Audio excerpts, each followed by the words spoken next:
Hello friends, नमस्ते। मेरा नाम शिवानी है और हम अधिकार पर थे। तो आगे के अधिकार देखेंगे। सभी व्यक्तियों विदेशियों को भी प्राप्त मूल अधिकार। अनुच्छेद 14 विधि के समक्ष समता और विधियों का समान संरक्षण। अनुच्छेद 20 अपराधियों के लिए दो सिद्धि के संबंध में संरक्षण। ये जो अधिकार मैं बता रही हूँ ये बहुत ज़्यादा इम्पोर्टेंट अधिकार है। एग्ज़ाम में आपके लिए बहुत बार ये आ चुके हैं। अनुच्छेद 21 प्राणदैहिक स्वतंत्रता का संरक्षण। अनुच्छेद 21 का प्राथमिक शिक्षा का अधिकार। अनुच्छेद 22 कुछ दशकों में गिरफ्तारी और निरोध से संरक्षण। अनुच्छेद 23 मानव के दुर्व्यवहार और बलात्श्रम का प्रतिषेध। अनुच्छेद 24 कारखानों आदि में 14 वर्ष से कम आयु के बालकों के लिए नियोजन का प्रतिषेध। अनुच्छेद 25 से 28 धर्म की स्वतंत्रता का अधिकार। केवल भारतीय नागरिकों को प्राप्त मूल अधिकार। जो अधिकार सिर्फ भारतीय लोगों के लिए प्राप्त हैं, भारतीय नागरिकों के लिए देखेंगे। अनुच्छेद 15 धर्म, मूल, जाति, लिंग या जन्म स्थान के आधार पर विभेद का प्रतिषेध। अनुच्छेद 16 लोक नियोजन में अफसर की समता। अनुच्छेद 19 वाक स्वतंत्रता आदि विषयक कुछ अधिकारों का संरक्षण। अनुच्छेद 29 अल्पसंख्यक वर्गों के हितों का संरक्षण। अनुच्छेद 30 शिक्षा संस्थाओं की स्थापना और प्रशासन का अल्पसंख्यक वर्गों का अधिकार।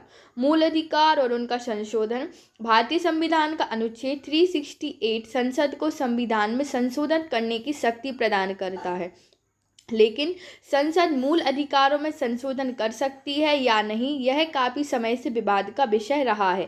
शंकर प्रसाद बनाम भारतीय संघ 1951, इसमें सर्वोच्च न्यायालय ने निर्णय दिया कि अनुच्छेद 368 के अधीन संसद द्वारा संविधान संशोधन की शक्ति में मूल अधिकार भी शामिल है। गोलकनाथ बनाम पंजाब राज्य 1967, इसमें सर्वोच्च न्यायालय ने अपने पूर्व निर्णय को पलट दिया और कहा कि मूल अधिकारों में संशोधन की शक्ति संसद के पास नहीं है। केशवानंद भारती बनाम केरल राज्य 1973, सर्वोच्च न्यायालय ने निर्णय दिया कि संसद को मूल अधिकारों में संशोधन की शक्ति तो प्राप्त है, लेकिन उसकी सीमा में संसद संविधान में ऐसा कोई संशोधन नहीं कर सकती जिससे संविधान के मूल तत्वों का आधारभूत ढांचा ढह जाए। राज्य के नीति निर्देशक तत्व। भारतीय संविधान के भाग 4 में अनुच्छेद 36 से 51 तक राज्य के नीति निर्देशक तत्व शामिल किए गए हैं। नीति निर्देशक तत्वों के लिए आयरलैंड के संविधान से लिया गया है। राज्य के नीति निर्देशक तत्वों का उद्देश्य सामूहिक रूप से भारत में आर्थिक एवं सामाजिक लोकतंत्र की रचना करना तथा कल्याणकारी राज्य की स्थापना करना है। अनुच्छेद 36 इसमें राज्य की परिभाषा दी गई है। अनुच्छेद 37 राज्य के नीति निर्देशक तत्वों का हनन होने पर न्यायालय द्वारा इन्हें लागू नहीं किया जा सकता है। राज्य नीति निर्देशक सिद्धांत। अनुच्छेद 38 कल्याण की अभिवृद्धि के लिए सामाजिक व्यवस्था बनाएगा जिससे नागरिक को सामाजिक, आर्थिक एवं राजनैतिक न्याय मिलेगा।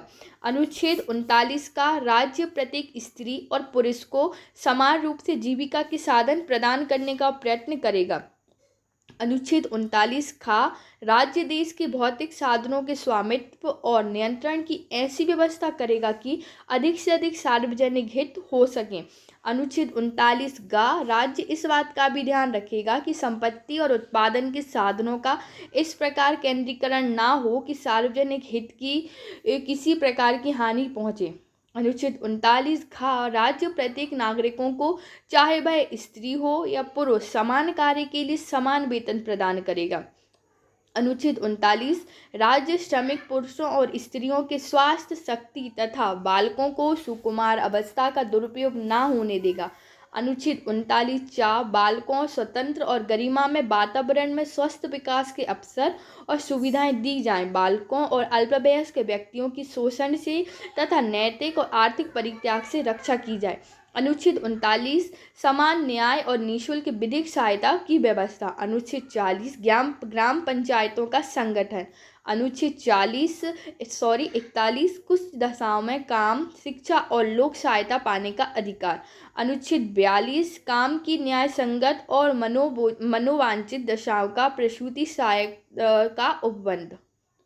अनुच्छेद 43 कर्मकारों के लिए निर्वाचन, मजदूरी एवं कुटीर उद्योगों का प्रोत्साहन। अनुच्छेद 43 का उद्योगों के प्रबंध में कर्मचारियों का भाग लेना।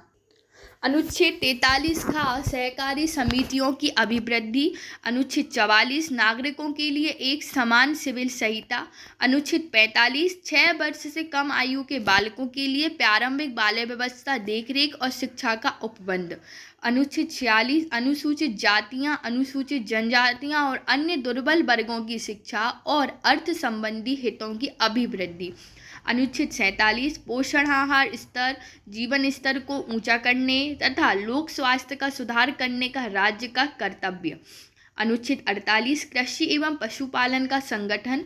अनुच्छेद 48 का पर्यावरण का संरक्षण तथा संवर्धन और वन एवं वन्य जीवों की रक्षा। अनुच्छेद 49 राष्ट्रीय महत्व के स्मारकों, स्थानों और वस्तुओं का संरक्षण। अनुच्छेद 50 कार्यपालिका एवं न्यायपालिका पृथक्करण। अनुच्छेद 51 अंतर्राष्ट्रीय शांति और सुरक्षा की अभिवृद्धि।